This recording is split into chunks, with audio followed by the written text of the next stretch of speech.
Hello दोस्तों, welcome to India take. दोस्तों, आज हम क्लास 12th का फर्स्ट यूनिट पीएचई की स्टार्ट कर रहे हैं, फिज़िकल एजुकेशन की। तो दोस्तों, इस वीडियो में मैं आपको कुछ important questions unit first planning in sports के और इसके कुछ इम्पोर्टेंट नोट्स यानी कि कुछ इम्पोर्टेंट आपको टॉपिक्स मैं आपको बताऊंगा यहाँ पर कि जो बोर्ड के पर्सपेक्टिव से बहुत ही इम्पोर्टेंट टॉपिक्स हैं और जो बोर्ड में आते रहते हैं। अगर आपने बेसिकली इस वीडियो को अच्छे से देख लिया और इन क्वेश्चंस को और इन टॉपिक्स को अच्छे से कर लिया रिवाइज, तो आपका ये वाला चैप्टर अच्छे से रेडी हो जाएगा। तो चलिए दोस्तों, स्टार्ट करते हैं। सो हम अपने पहली बात, चैप्टर का नाम क्या है? Planning in sports. तो हम प्लानिंग इन स्पोर्ट्स से बात करते हैं। तो हमारा जो चैप्टर है प्लानिंग, सबसे पहले हम प्लानिंग पर गौर डालते हैं कि व्हाट इज प्लानिंग। स्पोर्ट्स तो आपको पता है स्पोर्ट्स क्या होता है, हम देखते हैं प्लानिंग क्या होता है। तो प्लानिंग, जैसे कि हम कोई इवेंट अपना ऑर्गेनाइज करते हैं, कोई भी इवेंट हो सकता है वो, जैसे कि कोई शादी होती है या फिर कोई मैच अगर हम कोई ऑर्गेनाइज करते हैं, तो उसके लिए हम कुछ प्लानिंग करते हैं पहले कि डेकोरेटर कौन होगा शादी के लिए, शादी में कैटरर कौन होगा और कौन से वेन्यू क्या होगा शादी का। तो हम वो सब डिसाइड करते हैं। तो जब हम उस चीज़ को डिसाइड कर रहे होते हैं उसको हम कहते हैं प्लानिंग। तो ऐसे ही स्पोर्ट्स में प्लानिंग का क्या मतलब होता है? जैसे कि आईपीएल मैच ऑर्गेनाइज होते हैं। तो आईपीएल मैच जब ऑर्गेनाइज होते हैं तो उसमें क्या होता है कि हमें वेन्यू देखना पड़ता है कि हम कौन से स्टेडियम में मैच करेंगे, कौन सी टीम होंगी वो खेलेंगी और कौन कौन से प्लेयर होंगे वो खेलेंगे, कहाँ पर कैसे खेलेंगे, टाइमिंग क्या होगी। तो वो सब जो होता है स्पोर्ट्स में उसको हम कहते हैं प्लानिंग। तो इसमें प्लानिंग की डेफिनेशन जो है, एक डेफिनेशन है प्लानिंग की। ये डेफिनेशन अगर आप बोर्ड में लिख के आते हो प्लानिंग की तो आपको अच्छे मार्क्स मिलेंगे। व्हाट इज प्लानिंग की डेफिनेशन है कि planning is an intellectual process of thinking in advance about setting of goals and making strategies which are required to attain the goals efficiently। इस डेफिनेशन का मतलब क्या है? इस डेफिनेशन का मतलब है कि आप उस इवेंट को करने के लिए अगर आप प्लानिंग करते हो, कोई भी इवेंट हो सकता है वो, स्पोर्ट्स में मैं फिजिकल एजुकेशन की बात करें तो हम स्पोर्ट्स की बात करेंगे, कोई भी वो हो सकता है। तो इसमें क्या है कि इसमें लिख रहा है कि goals and making strategies, setting of goals, यानी कि हमें पहले प्लानिंग, उसमें हमें क्या करना पड़ता है, कुछ अपने गोल सेट करने पड़ते हैं। उन गोल्स को सेट करके हम उन गोल्स को अचीव करने के लिए कुछ स्ट्रेटजीज बनाते हैं ताकि वो गोल अचीव हो सके। तो इसलिए ये होता है प्लानिंग कि हम कुछ गोल सेट करते हैं और उन गोल्स को कंप्लीट करने के लिए हम स्ट्रेटजीज बनाते हैं कि हम गोल को कैसे कंप्लीट करें ताकि हम उस गोल को एफिशिएंटली पूरा कर सकें। तो ये होती है प्लानिंग की डेफिनेशन, इसको याद कर लेना। नेक्स्ट उस टॉपिक की अगर हम बात करें नेक्स्ट क्वेश्चन की, तो जो इम्पोर्टेंट, बहुत ही ज़्यादा इम्पोर्टेंट क्वेश्चन है वो ये बनता है question 2, what are the various committees to organise an event. तो कुछ इवेंट ऑर्गेनाइज करने के लिए कौन कौन सी कमिटीज होती हैं। यहाँ पर हम पीएचई की स्पोर्ट्स की बात कर रहे हैं तो हम यहाँ पर एग्जाम्पल लेके चलेंगे आईपीएल का, कि आईपीएल में कौन कौन सी ऐसी कमिटीज होती हैं जो कि आईपीएल को ऑर्गेनाइज करने में वो देती हैं। तो सबसे पहले बात करते हैं what are the various committees. तो कमिटी का मतलब क्या होता है? देखो बच्चों, कमिटी का मतलब होता है कि a group of people which are work together to conduct an event smoothly, इसको कहते हैं कमिटी। तो कमिटी जैसे कि आप कह सकते हो इसमें ऑर्गेनाइज इवेंट करने के लिए, तो पहली कमिटी है टेक्निकल कमिटी। टेक्निकल कमिटी जैसे कि मान के चलो आप लोग टेक्निकल कमिटी में, तो technical committee is a committee which is responsible for the technical conduct. जैसे कि टेक्निकल कंडक्ट के लिए जो कि वो होती है, जैसे कि आपका कह सकते हैं ब्रॉडकास्टिंग जो कमेटी होती है वो टेक्निकल कमेटी के अंडर में आती है। यानी कि जो आईपीएल को आपकी टीवी पर, स्टार स्पोर्ट्स पर आईपीएल आता है, सोनी मैक्स पे आता है, तो उसको जो ब्रॉडकास्ट करती है उसको हम टेक्निकल कमेटी के अंडर ही मानते हैं। सेकंड है आपका ट्रांसपोर्ट कमेटी।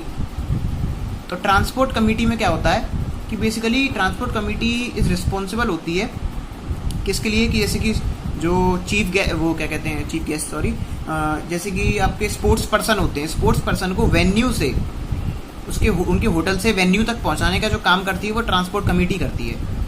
जैसे कि बसेस वगैरह, जो ट्रांसपोर्ट कमेटी जो है बसेस वगैरह प्रोवाइड करती है। थर्ड जो हमारी कमेटी है वो है रिसेप्शन कमेटी। तो reception committee, the members of this committee are responsible to welcome the chief guest and spectators at opening and closing ceremonies.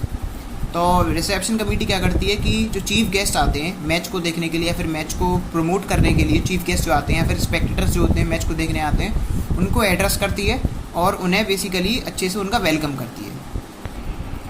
Next committee आपकी बोर्डिंग एंड लॉजिंग कमेटी। तो boarding and lodging committee क्या करती है कि this committee is responsible for making necessary arrangement for providing accommodation and serving meals to the sports personnel and officials. तो basically boarding and lodging committee क्या करती है कि ये जो है अकोमोडेशन यानी कि रहने की जगह, जैसे कि स्पोर्ट्स पर्सन कहीं बाहर खेल रहे हैं, जैसे कि कोई स्पोर्ट्स पर्सन मुंबई का है और वो कोलकाता में खेल रहा है, तो उसको वहाँ पर बोर्डिंग एंड लॉजिंग कमेटी क्या करती है कि वहाँ पर उसके रहने का प्रबंध करती है, उनका उसका इंतजाम करती है उस स्पोर्ट्स पर्सन के वहाँ पर रहने का और उसके खाने पीने का अच्छे से, ताकि वो अच्छे से खा सके, प्रोटीन विटामिन अच्छे से वो ले सके।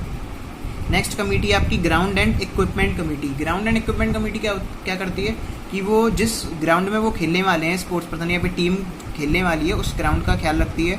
और इक्विपमेंट यानी कि बैट वगैरह, बैट और आपके स्टंप वगैरह जो कि प्रोवाइड, बॉल वगैरह जो प्रोवाइड करती है, उसको इक्विपमेंट कमेटी कहा जाता है। Medical and first aid committee क्या करती है कि it is responsible for medical health, यानी कि मैच स्टार्ट होने से पहले और स्टार्ट होने के बाद सबका मेडिकल चेकअप होता है कि कोई उसमें कोई दिक्कत तो नहीं आई, कहीं पर बॉल ऐसे लग तो नहीं गई, तो कोई फ्रैक्चर वगैरह तो नहीं हुआ। तो medical and first aid committee उस चीज़ में हेल्प करती है। नेक्स्ट कमेटी हमारी प्रोटेस्ट कमेटी। तो protest committee it's protest against a judgement, the members of this committee decide about it. Next committee है पब्लिसिटी कमेटी। पब्लिसिटी कमेटी वो committee होती है जो कि उस इवेंट की पब्लिसिटी करती है, जैसे कि न्यूज़पेपर वाले जो होते हैं आईपीएल का बारे में, जैसे कि आज Kolkata Knight Riders versus Delhi Daredevils का मैच है, तो वो उसमें न्यूज़पेपर में सुबह आ जाता है कि इतने बजे से मैच स्टार्ट है, इस चैनल पे आएगा, सोनी मैक्स पे। तो वो हमने क्या किया कि न्यूज़पेपर के जरिए हमने उस मैच की पब्लिसिटी कर दी ताकि ज़्यादा से ज़्यादा लोग उसको देख सकें। तो पब्लिसिटी कमेटी वो कमेटी होती है जो कि उस मैच या फिर उस इवेंट की पब्लिसिटी करती है। नेक्स्ट कमेटी है फाइनेंस कमेटी। फाइनेंस कमेटी क्या करती है कि फाइनेंस जो है फंड रेज करती है उस इवेंट को कराने के लिए, होती है फाइनेंस कमेटी। रिफ्रेशमेंट कमेटी क्या करती है? Refreshment committee is a committee which are responsible for providing refreshment in the breaks of event. जैसे कि ब्रेक्स होते हैं इवेंट पे छोटे छोटे, तो आप पानी वगैरह देते हैं, रिफ्रेशमेंट देते हैं, तो रिफ्रेशमेंट कमेटी उसका काम करती है बीच में पानी वगैरह देने का और रिफ्रेशमेंट प्रोवाइड करने का स्पोर्ट्स पर्सन को। नेक्स्ट हमारा क्वेश्चन है question 3, what are the various objective of planning. What are the various objectives of planning, की प्लानिंग के क्या क्या ऑब्जेक्टिव्स हो सकते हैं। बेसिकली ऑब्जेक्टिव ऑफ प्लानिंग का मतलब है कि प्लानिंग क्या क्यों करी जाती है, what is the cause of, मतलब कारण क्या है, प्लानिंग हम क्यों करते हैं। तो it helps in keeping a good control in organising a tournament. तो अगर हम प्लानिंग करके चलते हैं किसी भी टूर्नामेंट की पहले से ही, तो वो टूर्नामेंट जो है अच्छे तरीके से हो जाता है, गुड कंट्रोल हमारा उस टूर्नामेंट पर रहता है। सेकेंड पॉइंट है reduce the chances of mistake. अगर हम पहले से ही किसी चीज़ की प्लानिंग करके चलेंगे तो उसमें मिस्टेक होने के चांसेस बहुत कम रहते हैं उस चीज़ में, वो जो मैच स्पोर्ट्स या फिर इवेंट है वो अच्छे से कंडक्ट हो जाता है। नेक्स्ट पॉइंट है हमारा टू प्रमोट इनोवेटिव आइडियाज़। तो जैसे कि प्लानिंग में बहुत सारी कमेटीज एक साथ बैठ के प्लानिंग करती हैं, तो जो किसी सपोज करो कि कोई, अगर हमने अकेले प्लानिंग कर ली, तो अकेले प्लानिंग में क्या होता है कि हमारे पास लिमिटेड ही आइडियाज़ होंगे, लेकिन अगर हमने सबके साथ सारी कमेटीज़ के साथ बैठ के प्लानिंग करी तो यहाँ पर बहुत सारे लोग होते हैं और बहुत सारे आइडियाज़ निकल कर आते हैं, और बेसिकली क्या उन आइडियाज़ को हम प्रमोट कर सकते हैं इस किसी भी टूर्नामेंट को कंडक्ट कराने में। To provide direction towards the goal. अब बेसिकली अगर हमारा गोल है, सपोज करो कि हमारा गोल है कि हमें एक मैच कराना है, टूर्नामेंट कराना है मुंबई में, तो उसमें हम क्या करेंगे कि अगर हम गोल सेट कर देते हैं तो हम मतलब गोल सेट करने से, प्लानिंग करने से क्या होगा कि हम उस गोल को अचीव कर सकते हैं, हमें एक रास्ता मिल जाता है उस गोल को अचीव करने का। फिफ्थ पॉइंट है टू रिड्यूस अनड्यू प्रेशर। अब बेसिकली इस पॉइंट का मतलब है कि अगर आप प्लानिंग नहीं करोगे और आप अगर एट अ टाइम अगर कोई डिसीजन लोगे, प्लानिंग आपने नहीं करी है, एट अ टाइम आपने डिसीजन लिया, तो आपके ऊपर एक प्रेशर रहेगा कि आप मतलब उसको अच्छे से नहीं कर पाओगे, आपके ऊपर एक प्रेशर रहेगा कि अच्छा नहीं जा रहा है ये वो। तो इसमें आपको क्या प्लानिंग कर लोगे ना आप, तो इसमें आपका अनड्यू प्रेशर जो रिड्यूस हो जाएगा। To provide proper coordination among the committees. हाँ, मैं जैसे कि मैंने पहले कहा था कि कमिटीज़ की मीटिंग होती है, तो उसमें क्या है कि प्रॉपर कोऑर्डिनेशन रहता है कमिटीज़ के बीच में। अब हम बात करते हैं टूर्नामेंट की, जो कि हमारा नेक्स्ट टॉपिक है टूर्नामेंट। टूर्नामेंट जो है, टूर्नामेंट में बेसिकली क्या होता है, tournament A series of sports competition in which A team finally wins and rest of the participating team losses the match. तो तो टूर्नामेंट का मतलब क्या होता है, it's a series of competition, series of match होते हैं, सीरीज ऑफ स्पोर्ट्स इवेंट होते हैं जिसमें कि बहुत सारी पार्टिसिपेटिंग टीम्स खेलती हैं और उसमें से सिर्फ एक ही टीम है, टूर्नामेंट में सिर्फ एक टीम होती है जो कि जीतती है और बाकी की सारी टीम हार जाती हैं। जस्ट लाइक IPL आप ले सकते हो, इंडियन प्रीमियर लीग। तो ये एक टूर्नामेंट होती है, IPL जो है एक टूर्नामेंट होता है जिसमें कि सारी टीम खेलती हैं, Kolkata Knight Riders, RCB, Royal Challengers Bangalore, Mumbai Indians, Daredevils, Delhi Daredevils, Rajasthan Royals, तो सारी टीम खेलती हैं लेकिन एंड में सिर्फ एक ही टीम जीतती है। अब हम बात करते हैं इंपॉर्टेंस ऑफ टूर्नामेंट की, कि basically what is the importance of tournament, tournament की क्या इंपॉर्टेंस है, टूर्नामेंट बेसिकली क्यों अच्छा है टूर्नामेंट कराना। Sportsman learn the discipline by playing tournament, तो वो स्पोर्ट्समैन जो कि टूर्नामेंट को खेल रहा है तो उस स्पोर्ट्समैन के अंदर डिसिप्लिन आएगा, उसके अंदर डिसिप्लिन जनरेट होगा टूर्नामेंट को खेलने का। The sportsman meet other sportsman at a single platform, sportsman other sportsman से मिलेगा सिंगल प्लेटफॉर्म। जैसे कि सपोज करो कि आपका जैसे कि विराट कोहली है, विराट कोहली और AB डिविलियर्स एक ही टीम में RCB में, तो विराट कोहली जो है अब हमेशा अपनी टीम के साथ खेलता है, लेकिन उस मैच में RCB में है AB डिविलियर्स और विराट कोहली दोनों। अब क्या है कि विराट कोहली जो है उसको मौका मिला है AB डिविलियर्स के साथ भी खेलने का, तो उसे पता चलेगा कि उसकी स्ट्रेटेजी क्या है। यानी कि एक सिंगल प्लेटफॉर्म पे, एक IPL के सिंगल प्लेटफॉर्म पे बहुत सारे स्पोर्ट्स पर्सन एक साथ खेल सकते हैं टूर्नामेंट के जरिए। Player learns ethical value such as honesty, fair play, ETC। तो प्लेयर जो है टूर्नामेंट खेल के हॉनेस्टी और फेयर प्ले भी सीख जाता है।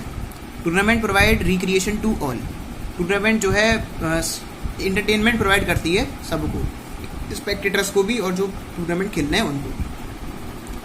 अब हम बात करते हैं टाइप्स ऑफ टूर्नामेंट की। तो टूर्नामेंट जो है 3 टाइप के होते हैं, नॉकआउट टूर्नामेंट, लीग और round robin tournament, combinational tournament.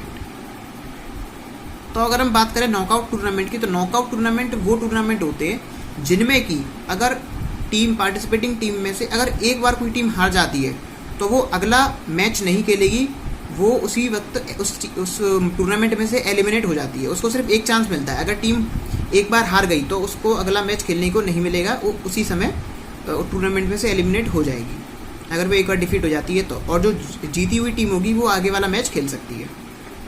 League और राउंड रॉबिन टूर्नामेंट में क्या होता है कि बेसिकली लीग टूर्नामेंट 2 टाइप के होते हैं, एक होता है सिंगल लीग, होता है double league. Single league tournament में क्या होता है बेसिकली कि सिंगल लीग में क्या होता है कि जैसे कि एक टीम, सपोज करो कि एक टूर्नामेंट में 10 टीम्स हैं, तो उसमें से एक टीम जो है उन सारी 9 टीम के साथ मैच करेगी एक बार। उसमें ये ज़रूरी नहीं है कि कौन टीम हारी कौन टीम जीती, एक टीम जो है सारी 9 टीमों से मैच करेगी।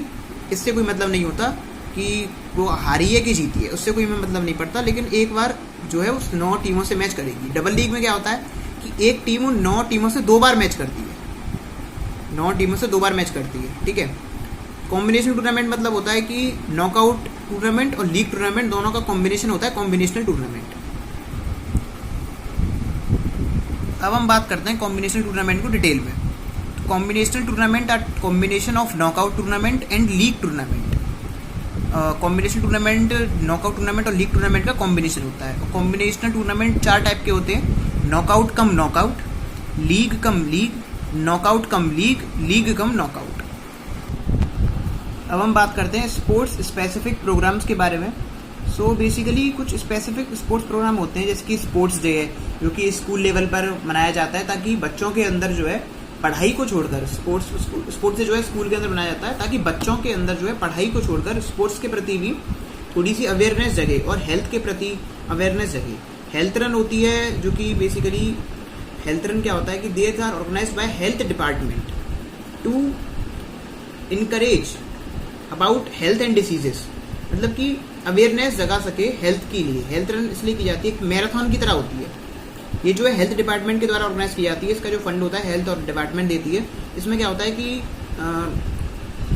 रनिंग के लिए, जैसे कि अक्षय कुमार ने इस समय मुंबई में थोड़े दिन पहले किया था, हेल्थ रन करवाया था, और उसको जो प्रमोट किया था वो हेल्थ डिपार्टमेंट ने किया था।